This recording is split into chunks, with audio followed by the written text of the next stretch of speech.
Hello everyone, it is a Thursday afternoon, Thursday the 17th of October if my Windows PC isn't lying to me, and we are doing, it's another event, all right? Whenever we go live here on this channel, it's pretty much an event, isn't it? That's what we call it around here. Today's event is, as I'm sure many of you know because you will have joined us from some kind of event page or marketing link or some kind of URL that gave you context.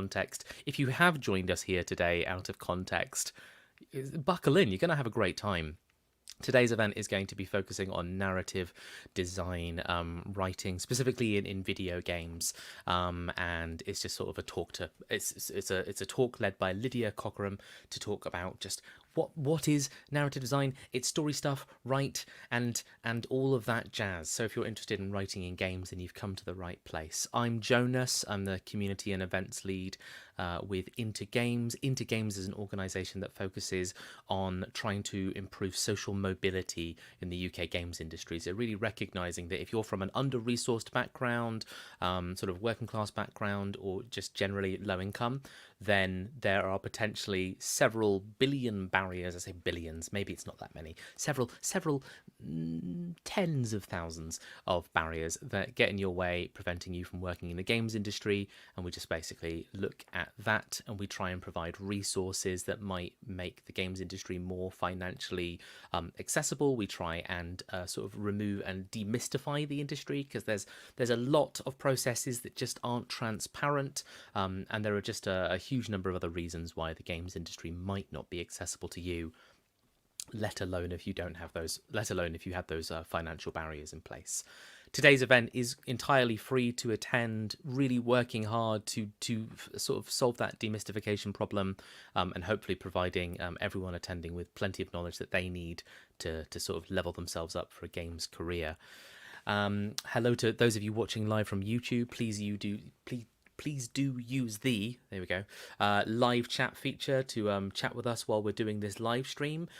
We will also be doing a sort of a question and answers section towards the end. So if you ask any questions throughout the entire thing, that's absolutely fine. We probably won't address them at the exact moment that we see the question, but at the end, what I'll do is I'll make sure that we go back through and look at anything that's been asked and do our best to answer everything. There are quite a lot of you today as well, so I think we'll be like a little bit quick fire if there are loads of questions, but we'll do our absolute best. If you're watching from LinkedIn, hello LinkedIn, and if you're watching this as a recording, hello to you in the future. I have stories. Are stories still fun, or are people just doing 24-character tweets these days, and that is all storytelling is for the rest of our lives? I don't want that future, but let's try and solve that today. Right, I'm going to bring my guest up on stage. Lydia, join me now. There you are, Lydia. Hello. How's it going? Hello. It's going very well, thank you. How are you, Jonas? I'm all right, thank you. I rambled for far too long there, and it was getting dangerous. It was getting really dangerous. Thanks for joining me and grounding me back in this event. Not a problem. Um, so, Lydia, I'm going to let you introduce yourself with your slides rather than sort of speak on your behalf now. So what I'll do is let's give you your slides, your screen there. Let's put you up here because the program's going to like that in a minute. Hello, if everyone in the audience, please give a warm round digital applause to Lydia, who's going to be telling you about narrative design. It's story stuff, right? Lydia, they're all yours. Thank you so much, Jonas. And thank you, everyone, for being here. I really appreciate you spending your time with us this Thursday. So, I'm Lydia Cockerham, and I'm going to be talking to you about narrative design. So, I just seen you can see my cursor. That's fine. We're going to carry on. You can see where I'm pointing. Not an issue. Now, here's what we're going to cover today. There's really a few things I want to touch on. So, first of all, what is narrative design? So, to answer that question, we're going to start with what a narrative designer does. And from there, we're going to take a little interlude into making games is actually really, really hard. And that's why it's quite crucial what a narrative designer does. Then we're going to circle back into what actually is narrative design. And then I'll go into what I think are the most important key skills to do good narrative design. And then we'll finish off with a little bit of a reality check, some practical advice, and why it matters, even if you don't necessarily want to work in narrative, but you might want to get into games more generally. So let's start off. Who the heck am I? As I said, my name is Lydia. I'm a narrative designer and writer. I'm currently senior narrative designer at Dambuster Studios. I've been writing and designing for games for going on for 7 years now, which is quite incredible to me. I have worked on games across PC, console, mobile. I have worked in AAA. I have done some dabblings in indie games. The game that you are most likely to have heard of that I've worked on is Dead Island 2, which Dambuster Studios released last year, and that was very exciting. So, what is narrative design? Put some answers in the chat if you want. It'd be not interesting to read back on them. But most people, when they hear this, especially if they don't know much about games or much about narrative in games, probably what comes to mind is dialogue, characters, cutscenes, world building. If you have a little bit more knowledge, you might say that it's a subset of game design, which is correct.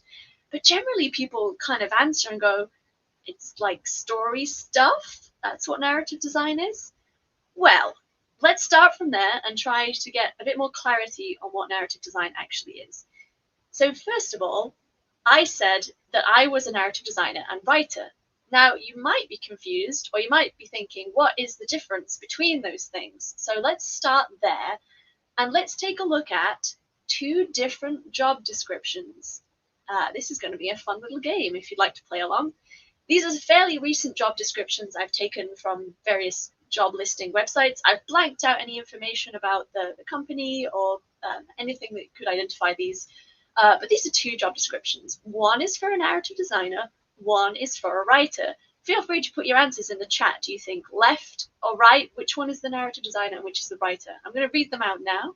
So the job description on the left says what you're going to be doing is writing sharp, witty, authentic dialogue, maintaining integrity and authenticity of this game's universe, ensuring the narrative reflects the culture accurately, providing and incorporating feedback on narrative elements, creating and maintaining detailed narrative documentation. Okay, sounds interesting. And on the right, this job description says that they are looking for a professional who is able to write in the science fiction genre or similar, can provide samples of dialogue and descriptive text, speaks upper intermediate English, extensive CRPG experience in the game industry in any capacity, and experience as a screenwriter. Okay, please take your guess now, either in your head or write in the chat. That's up to you. But you may be surprised to find out that the one on the left was a job role for a senior writer, and the one on the right was a job role for a narrative designer. So you can see that it's not necessarily clear just from reading a job description which one is going to be which. In fact, the job description on the right talks a lot about writing, and the job description on the left talks a lot about things that are not generally classed as writing, but do fit within this broader scope of a narrative designer. So I've tricked you all there, but it's in purpose of talking about what we're going to carry on to.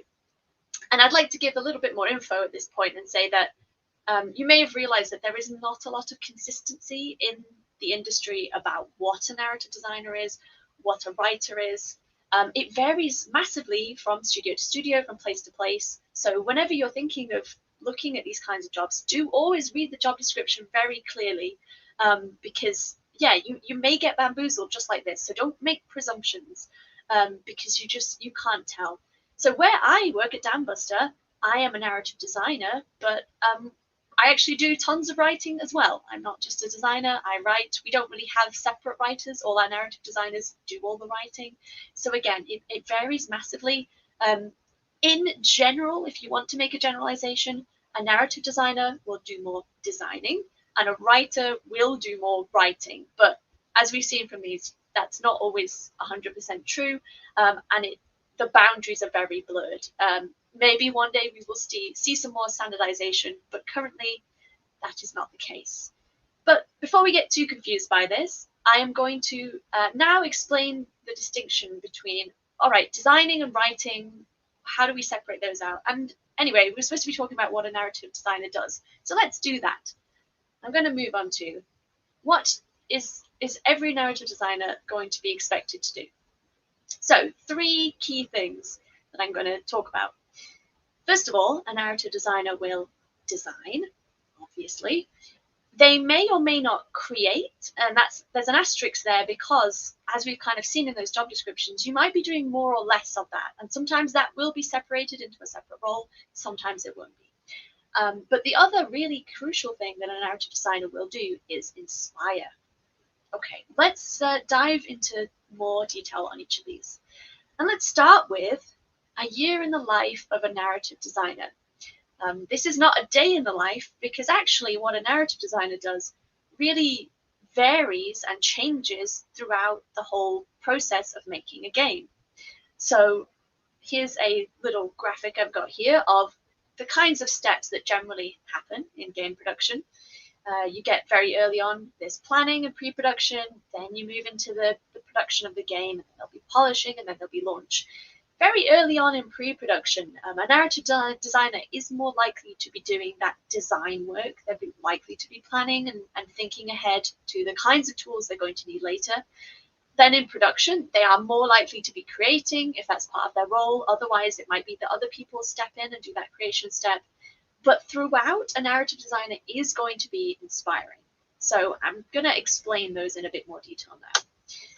Let's start with designing. So designing, the way I think about it, is you're going to be building plans and approaches for worlds, stories, characters, quests. Really, you're going to be planning ahead for everything that is going to need to be created later. But this is a subset of game design. So you're doing design work, which means you are talking constantly with other departments. You are trying to figure out what's feasible.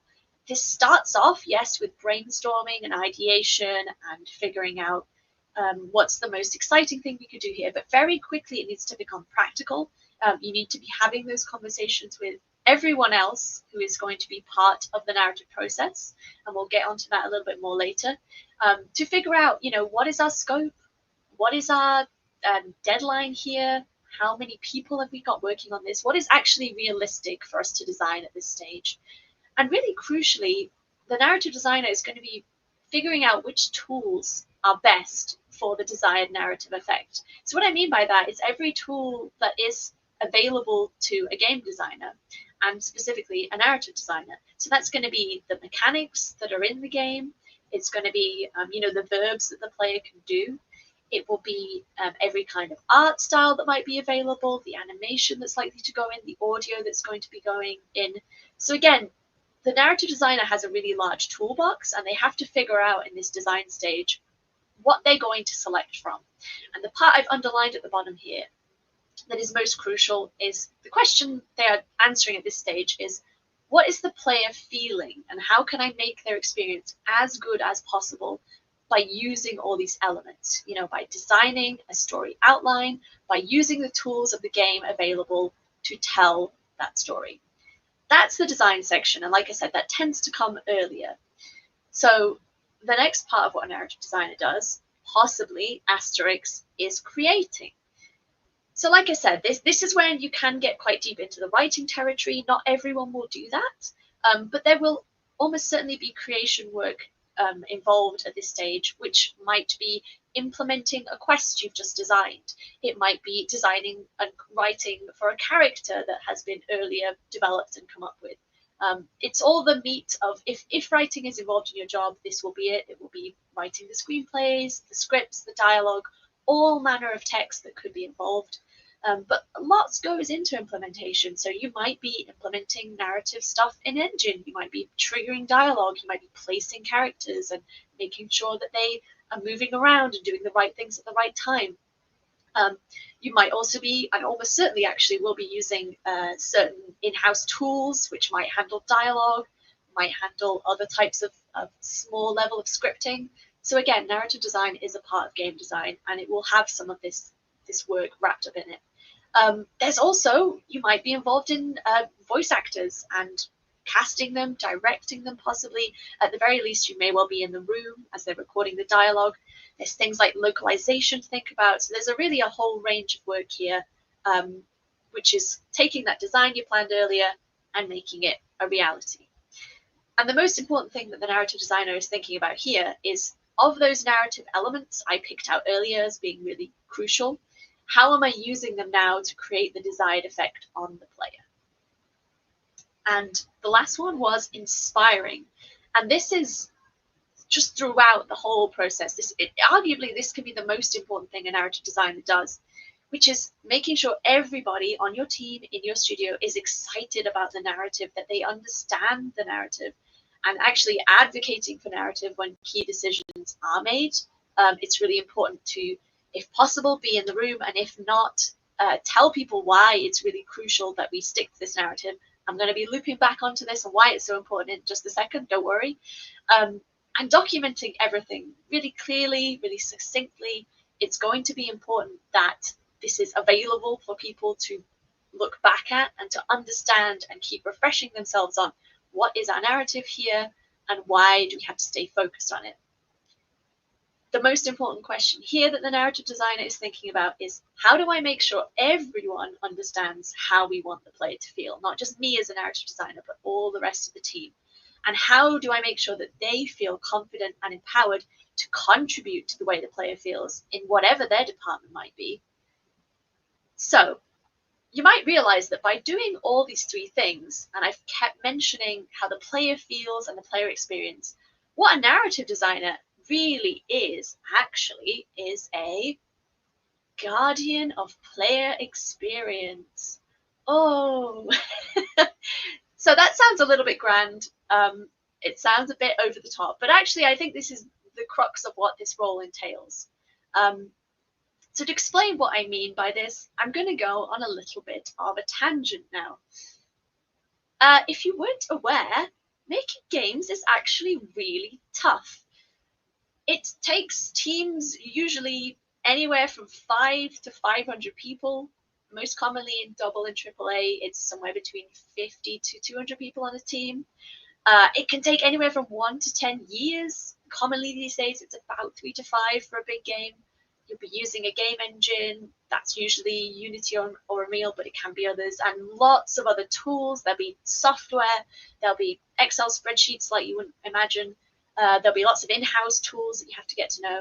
And as we've seen with the narrative designer, not every role has the same amount or type of work throughout the whole process. In fact, it can really vary across those years that you're working on the game. What you're doing can shift a lot. And not every game even has a story or a plot or characters in the traditional sense. But despite all these things, and in fact, because of them, every game needs a narrative. In order to show you that, here are a bunch of games that you might not think of as really having a story, but they do have a really strong narrative about what you're doing as a player and why you as a player should care about that.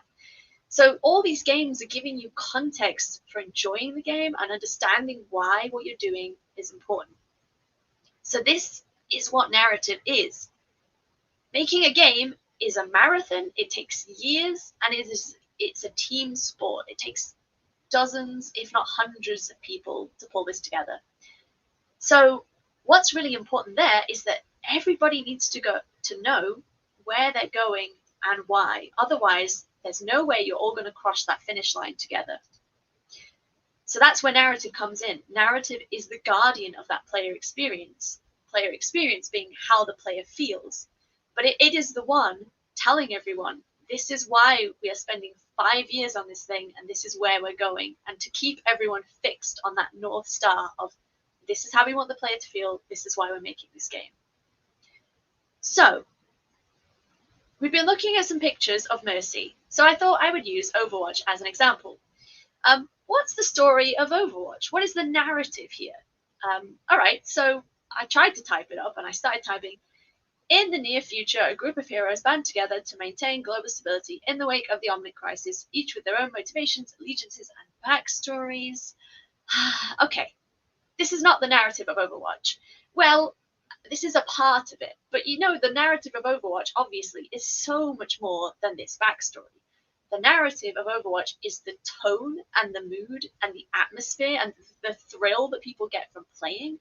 It's how those developers wanted the players to feel, aka the player experience, and it's the why behind everything that the players do and experience. So, in other words, the narrative behind Overwatch is the whole experience. It's that feeling of being on the edge of losing a game and then pulling it right back, or kicking 3 people over the edge of a map, or being about to die and then your healer comes and saves you, or someone else is about to die and you rush in and snatch them from the edge of death. These are all the moments that make up Overwatch. The player plays it and feels like they are part of a team of heroes doing something really important. And everything that is built into this game, what the characters say, how they're dressed, the skills they have available to them, the UI and the way you select your games, this all is part of that experience and making the player feel that they are part of this amazing team. That is the narrative of Overwatch. So narrative is actually the unifying force behind, why are we making this? Why will people care? And how are we going to make them feel? This is what brings everyone on the team or in the studio together. And it serves as a vision. It helps you answer these absolutely key questions. So, in fact, narrative is going to help the whole team make decisions throughout game development. It's not this thing that you kind of decide on at the beginning and then is settled. It is constantly changing, but it also provides this North Star that keeps you fixed. So here are some examples of the kinds of things that narrative is going to help you make decisions on. So we have a character. Are they going to be powerful and wise, or are they going to be sweet and youthful? How do we dress them? How do we design them? Well, the only way you answer that is by looking at your narrative. Like, what is the player supposed to be feeling at this moment? What is that experience we want to take them on? Otherwise, you're just guessing. And that's not the right way to make a game, especially not when it takes 5 years. You don't want to start guessing differently at the beginning and then you realize at the end you were making totally different choices that didn't feel aligned. Again, narrative is what is going to help you bridge that entire time period and make sure you're fixed on how the player is experiencing your game. Another example, how is this enemy going to sound? Is it going to click like the clickers in The Last of Us? Or is it going to sob like the witches in Left 4 Dead? How does that make the player feel? Are they going to feel scared? Are they going to feel kind of sympathetic for them? What sound do we want them to hear, and how do we want that to leave an impression on them? Or, we've built this amazing game world. How is it going to be explored? Is it going to be this vast open world that you can choose to explore however you like in Red Dead Redemption? Or is it going to be a planned step-by-step pilgrimage that you can't deviate from, like in Final Fantasy X? How are we giving players tools, and what does that mean about the experience they are going on. So that was a explanation of how I think narrative is really crucial in helping you make decisions. Now I'm going to go on to skills I think are really important in order to do that good narrative design work. And there are 4 skills. And I've given you a little acronym. Isn't that wonderful? I call it all caps. The most important skills, I think, are communication, adaptability, problem solving, and story fundamentals. So I'm going to go into each one by one and explain a little bit more. First of all, communication. For me, this is actually number one, the top most important skill for any narrative designer. And that's because this is a role that is about talking to everyone all the time, constantly. And like we said, this unifying force that brings the entire game development team together. So you're going to be sharing this vision we've been talking about, this intended player experience constantly. You're going to be writing it down. You're going to be presenting to other people. Just in everyday one-to-one interactions, you're going to be reminding people of, well, actually, this is how the player should be feeling at this point. And that will help other teams in their decision-making. You're going to be so often talking to other people, like I said, and either inspiring them, you'll be debating, you'll be making compromises. But again, if you know where you're going, it's easier to realize why compromises need to be made, or which ones are going to be correct, which ones you need to give up on because they're not going to work. It's really critical as a narrative designer to flag issues early, but also opportunities, because like I said, because the narrative designer has this quite high level top down view of everything that's happening in the game and why, they're in a great position to point out, you know, this might be a problem later on because I can already see there's conflicting elements in our game. Or on the opposite hand, opportunities. They can also point out, you know what, the artists are going to be working on this section of the game, and I've realized because of the narrative work we've done, they could impart some of that through the design of the world, and you can tell them that ahead of time before they start doing it. Amazing. This is the most valuable things really that a narrative designer can do. And very, very importantly, you're going to be writing a lot of documentation. So again, this is the design part of the role. You need to be able to clearly explain your designs, your ideas, your problems, so that other people can understand them and sometimes work on them. You won't always be doing all that work yourself, like I said. One really great way to improve these kinds of communication skills is by doing game jams. Any way you can work with other people to prove that, again, you can work as part of a team and understand how crucial the narrative role is to that teamwork. The next skill is adaptability. Game dev, apart from being really long term, and possibly because it takes a long time, everything changes constantly. There's scope change, there's things didn't work out quite how we wanted. So you need to be flexible and adaptable. You need to be able to create flexible designs and work that can be adapted as is needed. You need to not be super precious about them. You need to be willing to change them as and when the circumstances dictate. But again, you always need to be focused on the needs of the player, the project, the team, to help you understand how your work needs to be adapted. And you're going to get a lot of constructive feedback. Some of it might be less than constructive, but you need to learn how to take that and to filter through and make the changes that are required, and leave the changes that actually are not a good idea, and be able to argue for why they're not a good idea.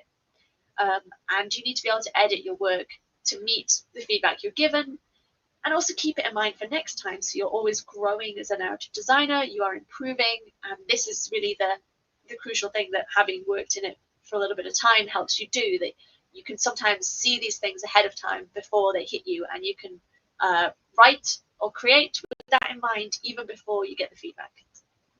One way to improve this skill or work on it, you can ask your work to be reviewed by other people. So that could be your peers.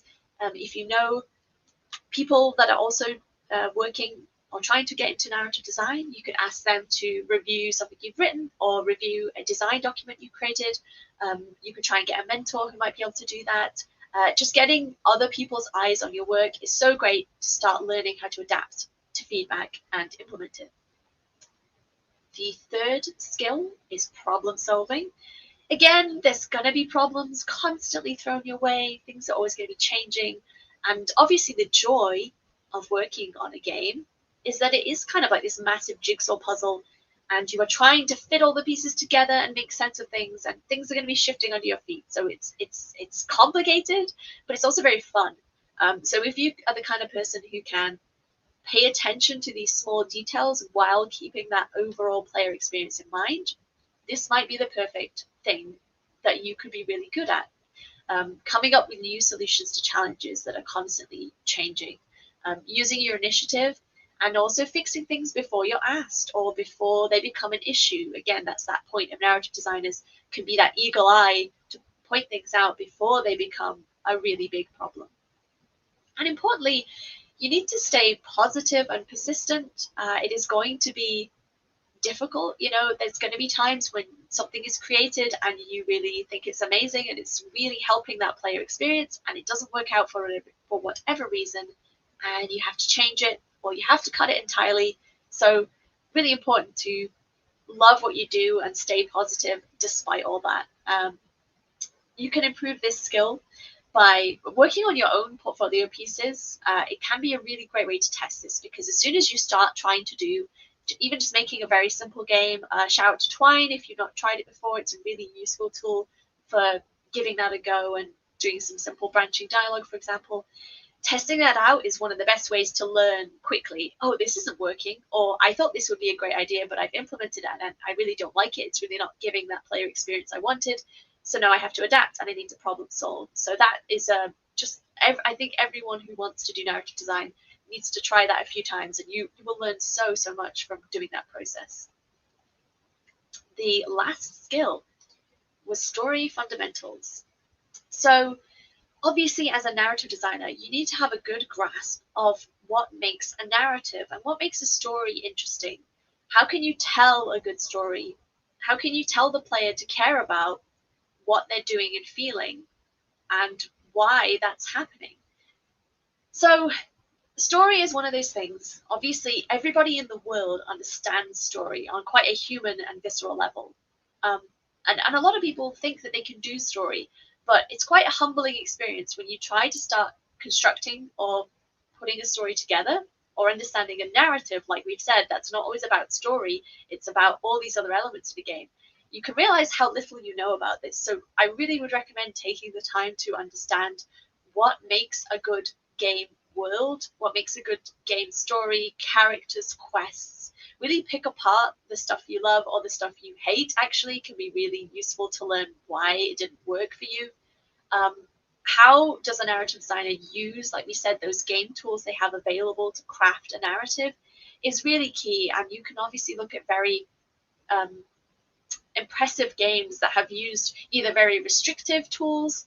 I'm thinking of things like Spec Ops: The Line, which quite famously was in a problem production and really managed to find a way out of it with a narrative that pushed boundaries and did things that you did not expect, despite being incredibly restricted. Control did a really good job of that too. And also then thinking, when you've got these tools available to you, as everybody always says, you're making a narrative for a game. How are you using the game to tell the story? How are you using the mechanics and the features available to you to do that? And most importantly, you always must be advocating for that player experience. That is the story of the game. It's how the player's feeling, and that's what you need to have top of your mind always when you're a narrative designer. As I said, one way to improve this is by studying games and movies. And when I say studying, I don't just mean watching them or playing them. You do need to critically think about them. I used to write critical essays about things. You could do that if you want, but you need to do that critical thinking of, has this emotionally resonated with me as a player in the way that the devs intended? So have they, managed to hit that player experience? If yes, why? If no, why? There's a really good book that I always recommend, which is Story by Robert McKee.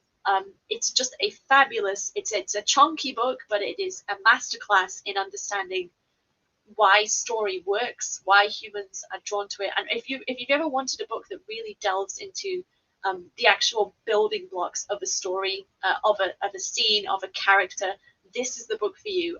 It's the kind of book I always wished I had read growing up, but it's just really useful to understand those fundamentals so you can then adapt them to games. All right, those were the 4 skills that I think are most important. I am now, unfortunately, going to bring the mood down a little bit. This is a necessary slide, unfortunately, for the time we are in, which is a bit of a reality check. As I am sure you are all aware, the industry is in a not particularly wonderful place at the moment. The last 2 years have been a bit of a bloodbath, to be honest. Many thousands of people have lost their jobs in the games industry. It has been a really bad time. So this is all to say that there are not many jobs. A lot of experienced people are currently trying to get jobs to replace the ones they lost. So the few jobs that there are very competitive. There are not a lot of narrative jobs going at the best of times, and obviously this is not the best of times. So just a proviso to keep that in mind. If you want to get into narrative design, you do need to think seriously if this is something you want to commit yourself to, at least right now. We are all hoping the industry picks up and improves, but now is probably the most difficult time in the last 10, 15 years, unfortunately. So keep that in mind while I move on to, if this is something you want to think about for yourself, here is the advice I would give you. If you want to be a narrative designer, unfortunately, in the modern world, you are almost certainly going to need to network. So get yourself on LinkedIn, create a website for yourself that you're proud of. Twitter is hellfire at the moment, but some people are still on it. Otherwise, Discord and Slack has some wonderful communities that are really good for people in games, people wanting to get into games, or specifically narrative work. Particularly your local game dev groups, if you've got things around you or close by in towns nearby, it's really great to lean on your local community if that is there for you. I know it's not there for everyone. Obviously, Into Games has some great resources. Shout out Into Games. Thank you for hosting this. Lots of information you can learn from them. There are mentorship schemes like Limit Break and other ones where you can get advice and support. Just lean on people as much as you can, because this is a tough industry, but it is a really lovely industry and people are very willing to help and to give advice and do the best they can. So your network is going to be the number one thing in helping you either land that role or just stay sane while you're trying to do it. The second piece of advice is, if you want to be a narrative designer, creating an online portfolio is essentially a non-negotiable. So go to your preferred website of choice. I've listed some there.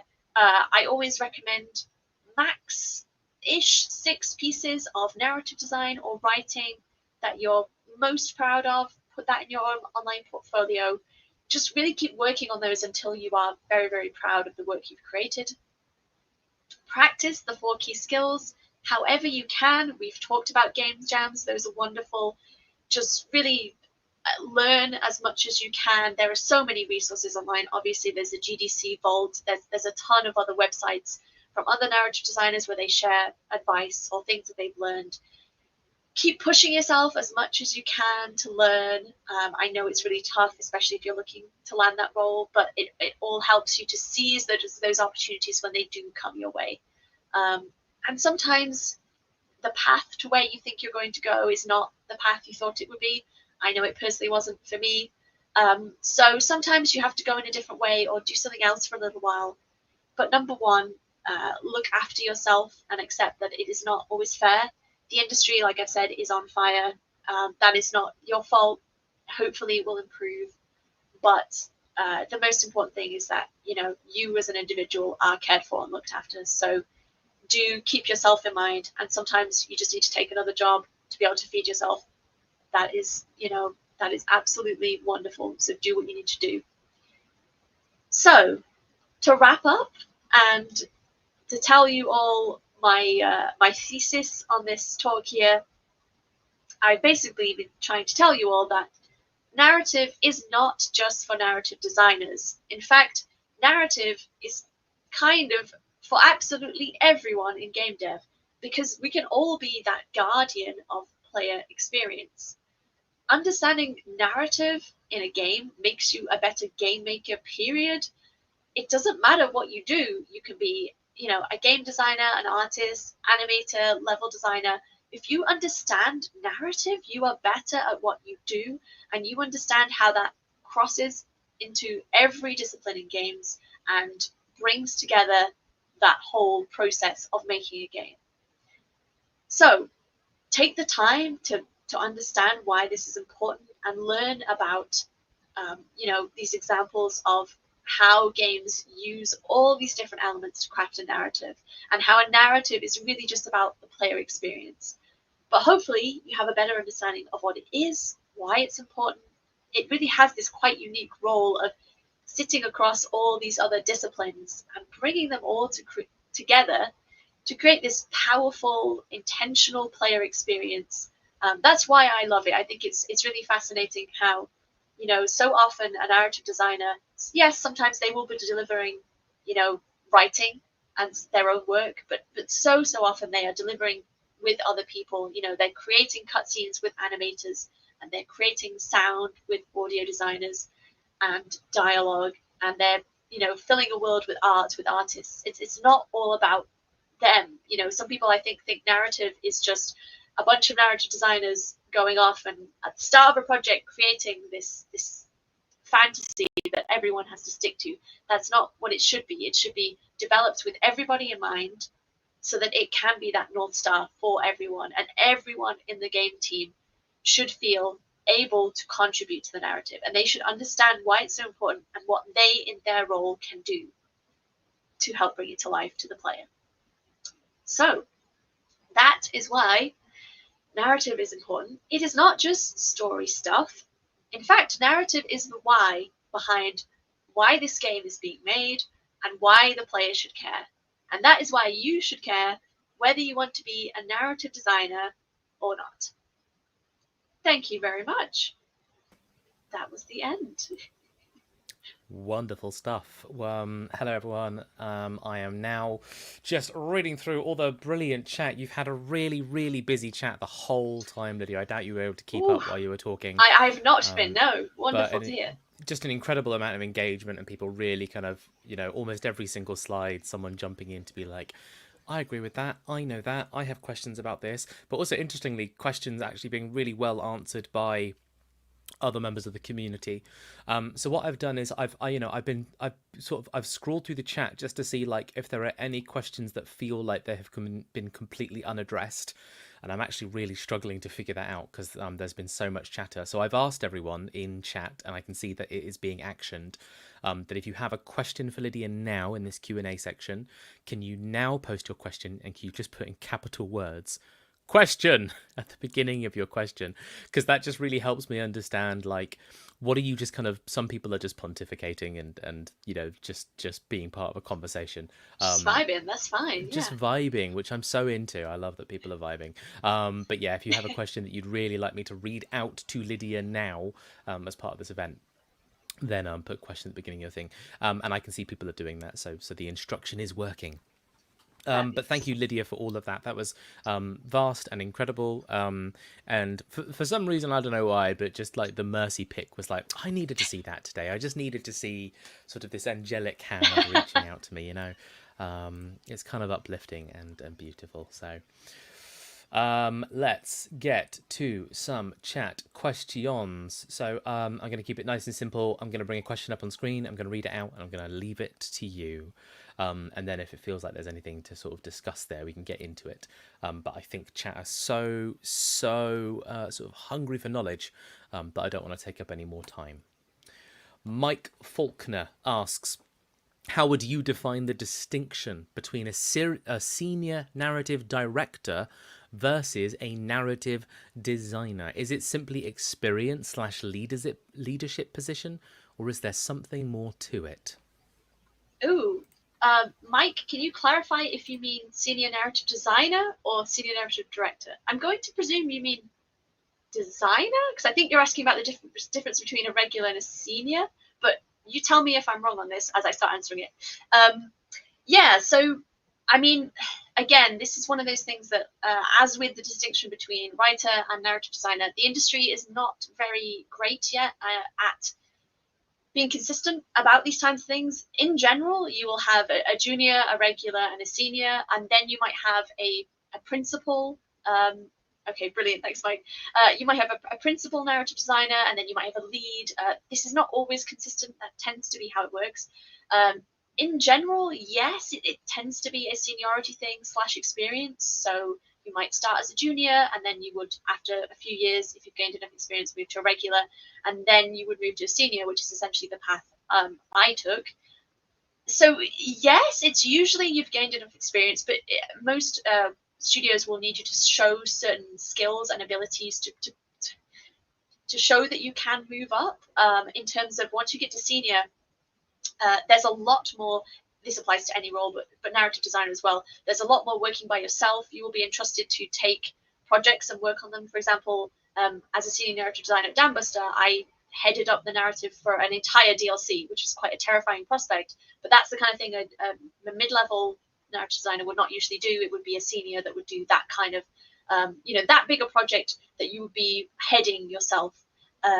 Yeah, and you wouldn't. It's much more of the communication. As you get higher and higher, you need to be talking to everyone all the time. You can't just sit in a silo and do some writing.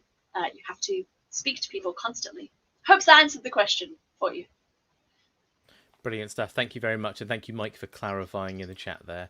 Much appreciation for that. Millie, Joe, oh God, I got this wrong yesterday. McIver, Millie Joe McIver asks, what's the most surprising thing for you in your career journey as a narrative designer? Is there something you've learned along the way that you didn't realize or consider early on? Thank you, Millie. Shout out to Millie. Millie is my one of my mentees this year at Limit Break. So thanks so much. Lovely question. Oh gosh, the most surprising thing for you in your career journey as a narrative designer, is there something you've learned along the way that you didn't realize, consider early on? Wow. I think games is really tough for this because, like some other industries, but I think particularly in games, there are so many acronyms, assumptions that people think you know about. And I was, as most people wanted to get into games, a big games fan. I thought I knew a lot about games. And then when I started working in games, people would just start saying these phrases at me and presume I had any idea what they meant. Games is obviously the marrying, as are movies and other things, of incredible technical skills with a very, very creative work. And the meshing of those two can be quite complex. So what I'm saying is, if you're from more of a creative side, like I am and was, learning the technical side can be incredibly difficult to get your head around all the different elements. So I think that for me was something that I thought I would know more than I did. And then when I went in, I had to be very, my first couple of years were just, okay, I know nothing about how this editor really works. I know nothing about what an animator does, and I had to just learn all that from scratch. So like I said, because a narrative designer really needs to understand all these other departments and how they're contributing to the narrative, even more than maybe other roles, it's really important that you do understand how an audio person works, how an artist works. So you do have to get a bit of a grounding in all these technical elements, but I found it very useful to do that. But yeah, that was a bit of a culture shock, I guess, coming into all that. Nice. Thank you for clarifying. Thank you for the wonderful question, MJ, Millie Joe. And I'm going to put it out real plainly for everyone in chat, by the way. We love questions that are focused on the profession of narrative design in games. Please stay on topic. Next question is Mr. Dance-A-Lot, my favourite knight of the round table. It feels like it would be difficult to really exemplify narrative design within tight time constraints or in a small scope, like a game jam. So I suppose really, like, so they've asked, is that something that can be clearly showcased? But I suppose a sort of twist on that question is like, how would you showcase something that is quite short form? Yes, very good question. I'm going to flip that on its head and possibly say, because a game jam is so tight, in fact, narrative is maybe even more important. You really have to have a crux of an idea behind the game to be able to do it so quickly and to be able to pump something out that feels cohesive as a whole. And I think if you don't have that narrative underpinning idea, I think it can very easily fall apart. So I think it's even more critical. And the way to show that is, again, if you can document everything that you're doing fabulous, because then you'll have a portfolio piece at the end of it. If you can show like a very simple game design document you created for the game jam, and I know you're rushing to get everything done, so you might not have time, but as best you can do that, and showing, you know, why we use these mechanics, why I created these lines of dialogue, that I think is incredibly useful. I hope that answered your question. Nice. Thank you very much for the question, Mr. Dance-A-Lot. Next question comes from a Harry Robertson, and I think it's actually on a similar vein. So how do you hook the player at the start of a game without overloading them with information? Oh, good gosh. So there's a whole branch of narrative design studying this, which is there's a perfect balance of the amount of information people need to understand your story or your narrative, and you need to get across the very minimum possible for them to understand, and absolutely no more if possible. That if you get across way too much, that's how you lead to overwhelm and confusion. So there's literally a lot of, I think you can find GDC talks about this, but there's a lot of work being done into essentially, you need to know a lot less than you might think to grasp a narrative. And crucially, it can be much more exciting for the player if they don't have all the answers. So remember, a good story leaves a lot of white space, a lot of gaps actually for the player or the audience to fill in their own answers to questions, and not everything should be fully resolved. So what I'm saying is, the best games will tell you the absolute bare minimum you need to understand. So you can look at stuff like Halo or Call of Duty. You'll usually be thrown into a mission at the start, and all they tell you is like, get over there, soldier. That is all you need to know. And if you can grip people with maybe like one character that's interesting, and then you slowly drip feed that story to them. But yeah, there's a whole exercise in tell the player less and less and less, and keep doing that until they don't understand. And that's where you know that the line is, as long as they understand what's happening, don't overwhelm them. In fact, it's much more effective to tell them less than you think they need. So what I'm hearing here is don't put a 3-hour cutscene at the beginning of your video game. Generally, unless it's the most fabulous cutscene, you need to set up tone, you need to set up some characters. But yeah, don't overload them with, everyone knows the Star Wars reel is actually not the greatest thing ever, and we probably shouldn't all be doing that. Right, brilliant. Thank you, Harry Robertson, for the question. Scrolling on down now, Dan Tonkin asks, so, writing for an indie survival horror FPS, what sort of bit of context, so they are doing that. What game script format resources can you share or point to that can help new writers in this genre? Plus, what's your favourite/best platform? Oh my gosh, that's a in-depth question. Thank you, Dan. Okay, so game script format resources to help new writers in this genre. My favorite platform, I can't really say favorite. The one I'm most familiar with, because this whole industry runs off it, unfortunately, it's just Excel. In the games industry, you just write all your scripts in Excel. It's horrible. I'm sorry. That's the dirty secret behind it. We do write some in final draft? I've forgotten what it's called now. I know what I'm thinking of. I'll come back to that if that's not what it's called. That's a screenwriting piece of software. We use that a bit, but honestly, sometimes you can overcomplicate. And for us, Excel has always worked in that we can divvy up however we want. We can add as many cells as we want. It's one really important thing for us was that everything was visible in one place, and we could just scroll down it without having to like click off onto multiple different things. We have an in-house tool that unfortunately just requires way too much clicking, and yeah, that was frustrating. So unfortunately, I can't give you like a better answer. I've just used so much of the really basic tools that now that is how I use them. I do recommend though that you do Google other types of script, because you can find templates online that people have used. I guess I would say don't worry too much about your template. Ultimately, it's the content that matters. Find the right template that works for you, but don't spend forever doing that. Writing is the most important part. So, yeah, sorry. Let's Google some stuff. There'll be some great examples that I don't have to hand. I do love the sort of it is a games industry vibe. I notice it comes up a lot where people kind of sigh and slump their shoulders and go, "I'm not proud of this, but Not proud. Google,"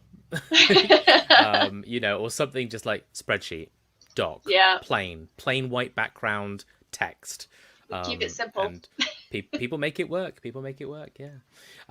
Nice. Thank you very much. So one thing I'm just going to acknowledge now before it's too late. It is 5:22. It is almost 2 p.m. So Lydia, firstly, I just want to check with you. At 2 p.m., does Yes. something grab you and pull you off the camera and say you're done here, or is it not a disaster if we run a little bit It's past two not a o'clock? disaster if we run a little over. No, that's fine. Yeah. Wonderful stuff. I don't want to keep you here too long, so just making sure. And then just to everyone who's asked questions, so we'll answer a few more questions, but I think we'll sort of agree that it's like four more questions is probably a good number, because that will take us just past 2 o'clock. But I can see that there are so many more questions in chat, so I just want to make sure that everyone knows this. Somewhere in the link of this YouTube video, if you're watching this on YouTube, there's a link to the Intergames link tree. You can jump into our Discord. You can see all our upcoming events. You can see the sprint courses that we've got planned. We actually have a course coming up in narrative design, and the powers that be, the people that organise our sprint courses, they wanted you to know that there is a course in narrative design. It's with Kim McCaskill, who I know has done a heck of a load of writing for like not just TV and comedy, but for a lot of Rocksteady's products and other bits and bobs as well. There is a code down there. It's narrative 25, all caps narrative 25. That gives you 25% off the course with Kim. It runs out on Sunday, so you have to use it before Sunday, I believe. So there you go. It's down there. Yeah, back by popular demand. It is back for the third time. It is just that good a course. So if you want to just spend some like actual time with sort of sat down with a narrative designer who's sort of in a call with you and gives you a brief and gives you something to work with, and by the end you've got a piece of work. Go check out that course. But I don't want to spend too long on that because I want us to get through questions. Code down there. If you miss it, scroll back to this part in the video in the recording. Thank you, everyone. And join the Intergames Discord because it's really good. So let's go to a next question. Rosie B, there you are. Rosie B asks, for those who are struggling to get into a narrative design role, what are some alternative career paths or jobs that I suppose really that would kind of keep you parallel, right? Mm. That would keep your sort of foot to the door, so that when the door opens, you can get the foot in. Yes. Good question. So, uh, obviously, any other kind of writing, if you can stay in TV or movies or comics, but I hear those are equally as difficult to get into, especially these days. So that's not always something that people can do. Otherwise, again, if you can hone your writing skills in some way, I was a copywriter before I moved into games. So if you do that or PR or marketing or anything in that kind of realm, many people do that for that reason, that you are still like advertising still hones your writing skills, and can you appeal to people and can you entice an audience, which is kind of quite applicable to what you do in games. So that can be great. Sometimes if you can just stay in games, that can be really good. So even if you can't be a narrative designer, you could. A lot of people obviously go into QA. QA people don't love that because not everyone is in QA because they love QA. That's a different topic. But you can do that. You could be another kind of designer in games if you have those skills. Yeah, I would just try and keep your writing and design up to scratch in whatever way you can. For me, that was I was a copywriter. Nice, thank you very much. I hope that answers your question, Rosie B. Next question. I came from the movie industry where you direct what the viewer sees.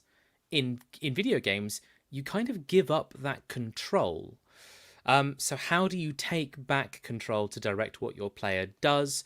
Or I suppose like a really good question is like how do you balance it so that your writing still has the Yeah. impact that you kind of perceived? How do you make sure that that doesn't get taken away from you by a more sort of ambitious environmental designer, or whoever's someone kind of getting their own input that completely erases yours?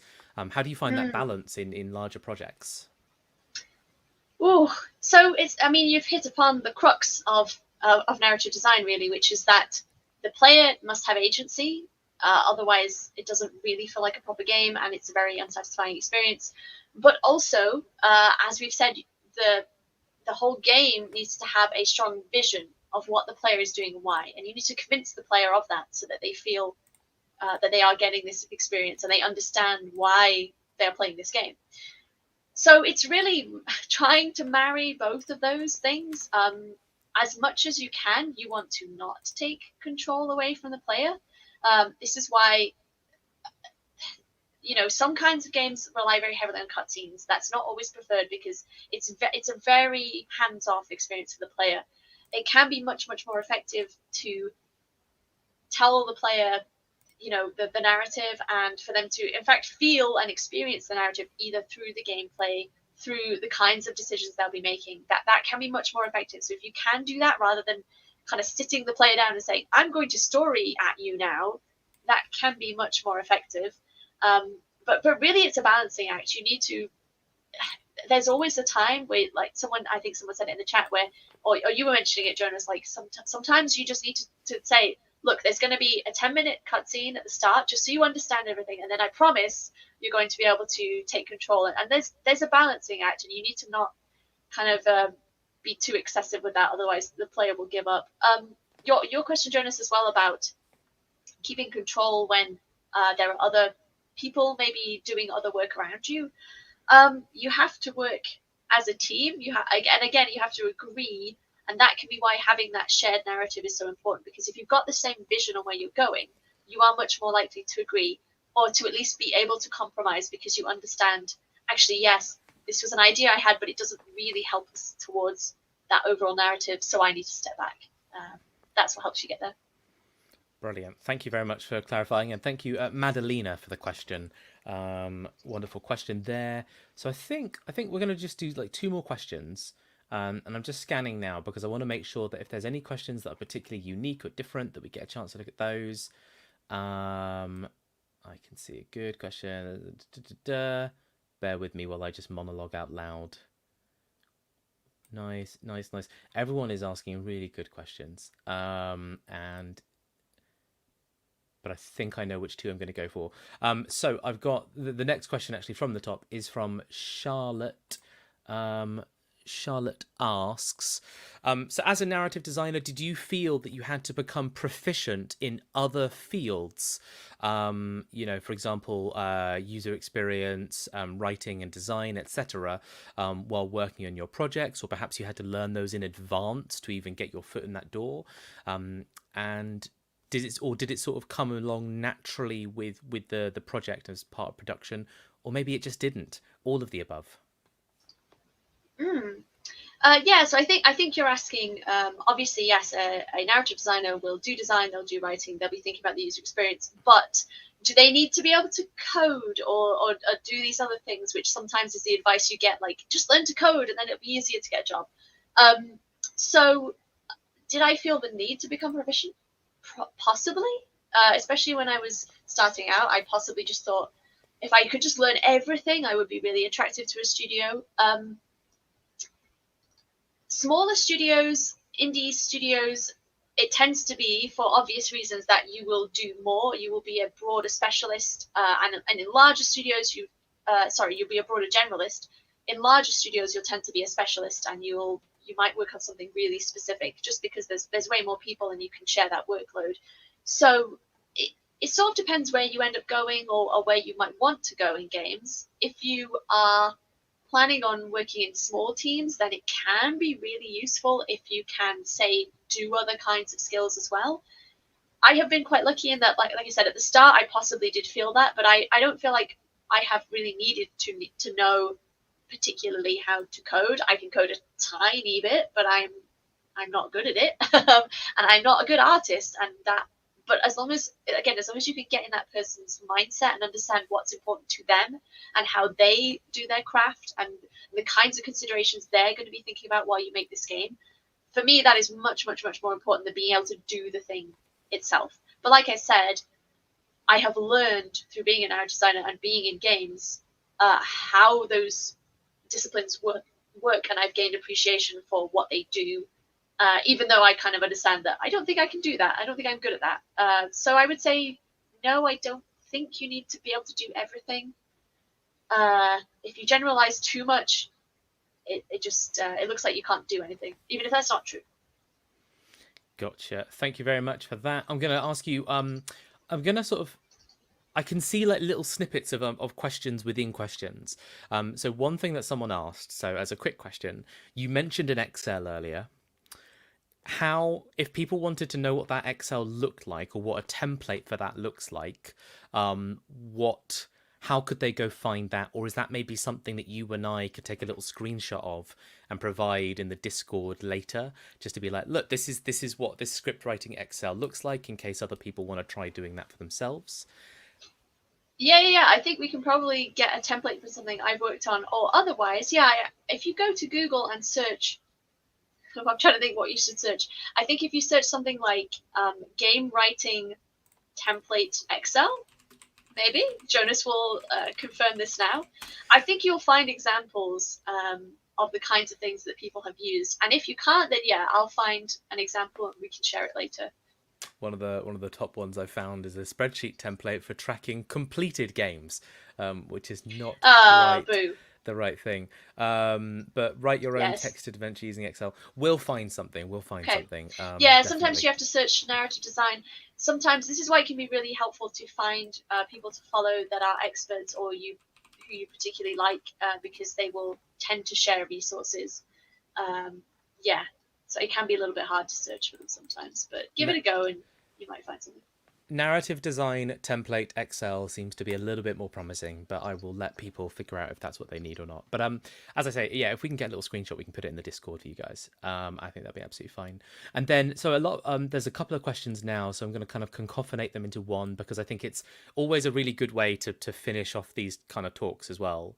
Which is, so let's say someone's a recent graduate, or someone thinks they're career ready, like they've got that little bit of a portfolio going now, they've maybe done some game jams, or they've just done enough writing outside of games that they're ready to kind of start making applications. What are some really kind of fundamental game exclusive like application tips, ideally to get you from application to an interview, that you might have for people? And that could be either specifically on their portfolio, specifically with how they address an organization or a project. What are your tips? Oh, it's a good one, and there's a lot to this. Yes, in general, like I said about make sure you have a portfolio, and make sure it is just as absolutely simple as possible for people to find the top handful examples of your work. The same general advice that applies to CVs applies to portfolios, which is people will be scanning them and they'll maybe give you a minute, and you just have to show them in that minute that you've done you've done some work that progresses you to the next stage. And I always say, like, looking at a portfolio is sort of like a box ticking exercise. They don't want perfection. They just want to see, can you write some dialogue? Can I play a game that you've worked on? Can I see some documentation you've done? And if you tick these things, it's all about just moving you on to the next step. And every stage is like that. So once you've done the interview, it's about getting you onto possibly a test. And be aware, I guess, if you've never been through this process, these days they can be very long, so prepare yourself for that. They may involve a test, which you might not be used to, or you may not have done before. I think you can probably find lots of information about that online, or again, ask people in Discords. But often there is a test, and unfortunately might be unpaid. It's one of those things. It's part of the territory, not always great, but if you're prepared for that, you'll kind of know what you're going into. But yeah, make sure your portfolio is the best stuff. Make it really easy for people to click on it and see it. Give some context behind why each portfolio piece is there. Like, why did you make decisions like this? What kind of game were you trying to work on? How big a team were you working on? Is this a personal project? All this stuff is just really helpful for people looking at your portfolio. And is there any other advice, game specific? If you can play the company's games before you go to the interview, that can be really helpful, or at least just watch a Let's Play on YouTube. You can usually flag it if you do that, but if you can play the game, it helps a lot. Yeah, no, I saw a role recently that was at a studio, and I was like, oh, that's really interesting. I've never played any of their games, so just moved on. Just kind of instantly knew that I was like, well, I'm not you know, that they are going to be looking for someone who is actually quite passionate about this genre Yeah, or this you product. can you can sometimes just sit down and play a few hours, and that could be enough. Even half an hour will give you an idea, but they want you to be able to talk about what is interesting about the game, or what would you do differently. Totally, totally.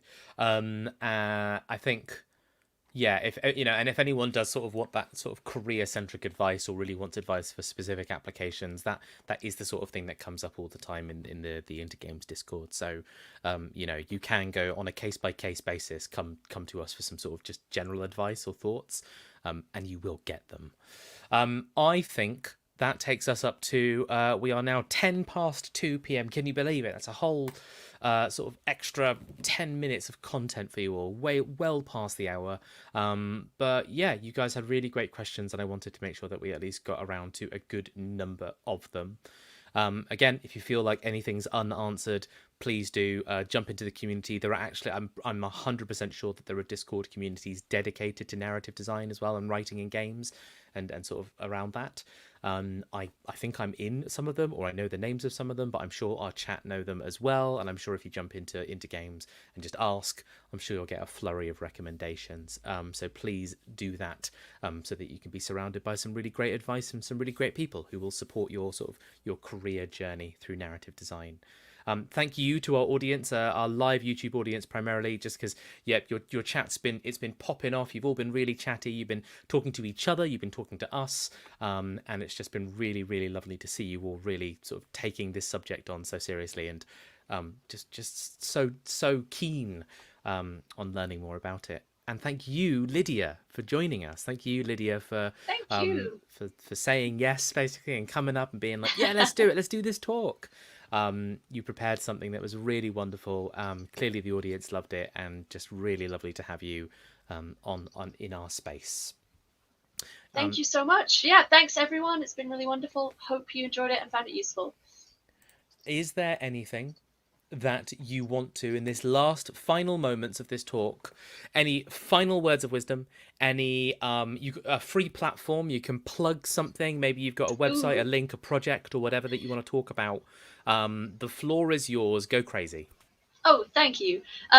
No particular plug, just if you want to add me on LinkedIn or find me on various other places, feel free to do so. I'm always happy to chat and give advice where possible. Um, yeah, parting advice, like I said, this is a really wonderful and fun industry, and if you are very passionate about narrative, there I hope there will be a place for you. I guess right now we can't guarantee that, but if you stay positive and keep learning and keep honing your skills, whatever that looks like, whether like me, you have to spend a few years doing something else and then you might come back to it. Sometimes your path can be a little bit of a winding river and not be exactly the career steps you might always expect, but that's okay. You'll end up where you're meant to be. Just keep doing what you love and stay passionate. Keep playing and making great games. Beautiful. Thank you very much for the positive injection of energy there. Little end of event pep talk. All right, everyone, we're all done here. This is the last event of this week. We're back next week, I believe, with a discipline deep dive on animation. And please, do go check out the sprint courses that we're doing. They're popping off. We're actually getting ready for 2025's lineup. And there's going to be some really wonderful stuff in there. Next month, just in case you need to know, there's a level design course, and there's going to be a course in 2D character art, if that's your sort of thing. And then, as I mentioned, there's narrative design, and there's, I believe, 3D character art coming up next year. That's all from us. Thank you for joining us, everyone. We've been into games. Everyone have a great Friday and weekend ahead, and see you in some future digital form, I'm absolutely sure. Good night for now, everyone. Bye bye. Thank you.